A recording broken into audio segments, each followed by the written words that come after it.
అదండి సైంధవ్ కథ ఏంటన్నది ఈ ట్రైలర్తో తేలిపోయింది. అనగనగా ఒక పాప, ఆమెకి ఏదో ఒక ప్రత్యేకమైన వ్యాధి, ఆ గ్రౌండ్లో పడిపోయింది. సినిమాకి బేసిక్ గ్రౌండే ఆ పాప సెంటిమెంట్ కాబట్టి సింబాలిక్గా అలా పెట్టారేమో. స్పైనల్ మస్క్యులర్ ఎట్రోపీ అని ఆ వ్యాధి పేరు చెప్పారు. ఎస్ఎంఏ అని సబ్ టైటిల్స్లో వేశారనుకోండి. ఆ ఎస్ఎంఏ అని చూసి మాకు సైంధవ్ మర్డర్ సాల్ అని అనిపించింది. సరే, మొత్తానికి ఆ అమ్మాయికి ఒక ఇంజెక్షన్ అవసరం అవుతుంది, పైగా టైం ఎక్కువ ఉండదు. గాయత్రికి టైం ఎక్కువ లేదనే డైలాగ్ కూడా ఉంది. గాయత్రికి టైం ఎక్కువ లేదు. ఆ ఇంజెక్షన్ 17 కోట్ల రూపాయలు. దాన్ని సంపాదించడం కోసం మనవాడు ఏం చేశాడు, ఎంత కష్టపడ్డాడు, ఎన్ని మర్డర్లు చేశాడు అన్నదే సినిమా.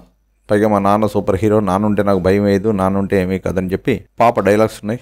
సో ఆ సెంటిమెంట్ని బేస్గా తీసుకుని ఈ హింస అంతటిని లెజిటిమేట్ చేయడానికి డైరెక్టర్ శైలేష్ కొలను చాలా కష్టపడ్డట్టు కనిపిస్తోంది. మా నాన్న సూపర్ హీరో, నాన్న ఉంటే నాకు భయం వేయదు, నాన్న ఉంటే నాకేమీ కాదు.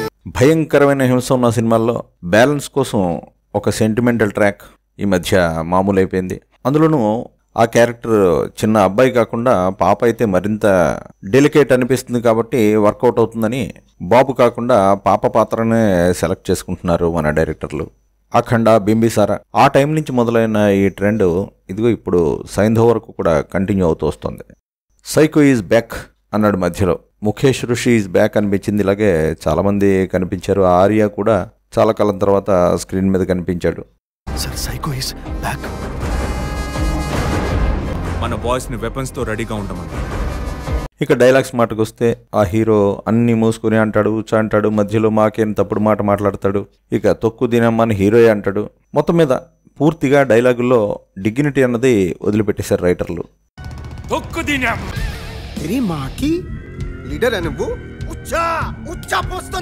ఇక హీరో గొప్పతనాన్ని ఎలివేట్ చేయాలంటే ఈ కత్తులు, నరుకుళ్ళు మామూలే కాబట్టి ఇంతకుముందు నువ్వు ఏం చేసేవాడు సైంధవ్ అంటే ఏముంది, ఏదో మిలిటరీ ఆఫీసర్నో లేకపోతే రానో ఏదో ఒక ఈ హింసలను సపోర్ట్ చేసే ఒక ఎథికల్ బ్యాక్గ్రౌండ్ ఏదన్నా ఇవ్వచ్చు, ఆ జైలర్ మూవీలాగో ఏదోలా. ఇక ఆ తల డైలాగ్ ఒకటి, నా తల తీసుకొస్తే డబ్బులు ఇస్తామన్నారా, నా తల తీసుకెళ్లాలంటే మీకు తలలు ఉండాలి కదరా అని. ఎందుకో ఆర్జీవి గుర్తొచ్చాడు. తల తీసుకొస్తే డబ్బులు ఇస్తామన్నారా, నా తల తీసుకెళ్లాలంటే మీకు తలలు ఉండాలి కదరా. ఇక మధ్యలో వయల్ అని డైలాగ్ వస్తుంటుంది. వయల్ అంటే ఒక చిన్న గ్లాస్ కంటైనర్, ఈ మెడిసిన్స్ తీసుకెళ్లే ఆ చిన్న కంటైనర్ని వయల్ అంటారు. మరి ప్రాణాలు రక్షించే ఆ వయల్ గురించే ఈ ప్రాణాలు తీసే వైలెన్స్ అంతా అని సింపుల్గా అర్థమైపోతుంది. నా వయల్ నీ దగ్గర నుంచే తీసుకుంటాను. ఇక షర్ట్ కాలర్ డైలాగులు, అమ్మాయి పడుకుంది దగ్గరికి వస్తే చంపేస్తా అనే డైలాగులు, ఇవన్నీ హీరో ఎలివేషన్స్, హీరోకి పాప మీద ఉండే ప్రేమ ఎలివేషన్స్ అని అర్థమవుతుంది. వేసుకున్న ప్రతి వాడి కాలర్ ఉంటుందిరా, కానీ ఆ కాలర్ ఎవడ మెడ మీద ఉందో తెలుసుకుని దానికి ఒక రెస్పెక్ట్ ఇవ్వాలి. అది ఇవ్వనప్పుడు లెక్క మారుద్దిరా నా కొడక. పాప నిద్రపోతుంది, దగ్గరకు వస్తే చంపేస్తా.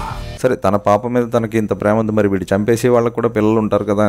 సరే, అది వాళ్ళ ప్రాణాలు, జీవితాలు పెద్ద విషయం కాదు కాబట్టి లోకం అంతా ఎలా పోయినా హీరో అతని కుటుంబం మాత్రం క్షేమంగా హాయిగా ఉంటే చాలు కాబట్టి మనం డైరెక్టర్ గారు ఎలా చెప్తే ఆ కోణంలోనే సినిమాని చూడాల్సి ఉంటుంది. అసలు వెంకటేష్కి గుర్తుందో లేదో కానీ ఆయన గతంలో చేసిన తులసి సినిమా కూడా దాదాపు ఇలాంటిదే. కాకపోతే అక్కడ బాబు ప్రాణం కోసం ఈ బాబు ఆవేశంతో రెచ్చిపోతాడు, ఇక్కడ పాప అంతే తేడా.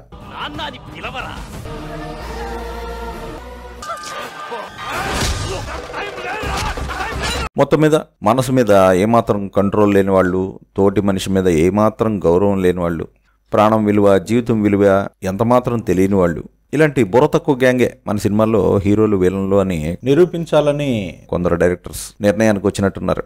మరి తలలేని వాళ్ళు తీసే ఈ సినిమాలు, ఒకరి తలలో ఒకళ్ళు తీసుకునే సినిమాలు, తలలున్న మనం చూడాలంటారా అని అనిపిస్తుంది.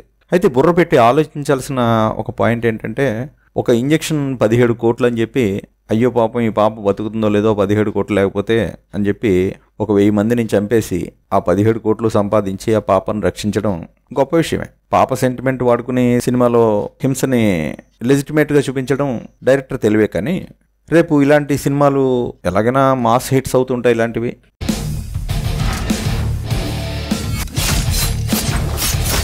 ఎందుకంటే ఈ హీరోల ఫ్యాన్స్ కూడా అంత కరుణాత్మకంగా ఏమీ లేరు కాబట్టి వాళ్ళకి హీరో హిట్ ముఖ్యమే తప్ప మిగిలిన విషయాలు అంతగా పట్టవు కాబట్టి సహజంగానే ఇలాంటి వైలెంట్ సినిమాలు హిట్ అవుతుంటాయి. మరి దాని ద్వారా సంపాదించిన కలెక్షన్ నుంచి ఆ keto.org లాంటి కొన్ని సంస్థలు ఉన్నాయి. పాపం అక్కడ కొన్ని వేల మంది పిల్లలు ₹1,00,000 ఇంజక్షన్లు, 10 లక్షల రూపాయల ఇంజక్షన్లు లేక చచ్చిపోతున్నారు. మరి హీరోలు పారితోషికం తగ్గించుకునో లేకపోతే ఆ సినిమా కలెక్షన్స్లోంచో మరీ 100 కోట్లు అక్కర్లేదు, ఆ కథలో చెప్పిన కనీసం ఆ 17 కోట్లైనా తీసి అలాంటి ఇంజక్షన్లు కొని ఆ పిల్లలకి ఇస్తే వాళ్ళ జీవితాలు బాగుపడతాయి, వాళ్ళు బతుకుతారు కదా. ఈ చేసిన హింసకి కనీసం కొంతైనా ప్రాయశ్చిత్తం ఉంటుంది. ఏకంగా ఈ బొగ్గులోంచి ఆ బొగ్గులోకి కత్తితో పొడి చేస్తున్నాడు హీరో. మరి ఇలాంటి ఘోరమైన సీన్లు చూపిస్తూ తెర మీద ఇంత దారుణమైన హింస చూపిస్తూ లోకంలో హింసాత్మక ప్రవృత్తిని పెంచుతూ డబ్బులు సంపాదించుకుంటున్న వీళ్ళు కనీసం ఈ కలెక్షన్స్లోంచి ఆ 17 కోట్లో ఎంతో కొంత తీసి ఆ పిల్లలకి ఇస్తే కొంతమంది ప్రాణాలైనా కాపాడితే కనీసం కొంతైనా ప్రాయశ్చిత్తం జరుగుతుందని మా నమ్మకం. మా నాన్న సూపర్ హీరో. నాన్న ఉంటే నాకు భయం వేయదు. నాన్న ఉంటే నాకేమీ కాదు. ఇంతకు ముందు నువ్వేం చేసేవాడివి సైందర్? షర్ట్ వేసుకున్న ప్రతి వాడి కాలర్ ఉంటుందిరా, కానీ ఆ కాలర్ ఎవడ మెడ మీద ఉందో తెలుసుకుని దానికి ఒక రెస్పెక్ట్ ఇవ్వాలి. అది ఇవ్వనప్పుడు లెక్క మారుద్దిరా నా కొడక. పాప నిద్రపోతుంది, దగ్గరకు వస్తే చంపేస్తా. మరిన్ని మంచి వీడియోల కోసం సబ్స్క్రైబ్ చేయండి. సోషల్ మీడియాలో మమ్మల్ని ఫాలో అవ్వండి.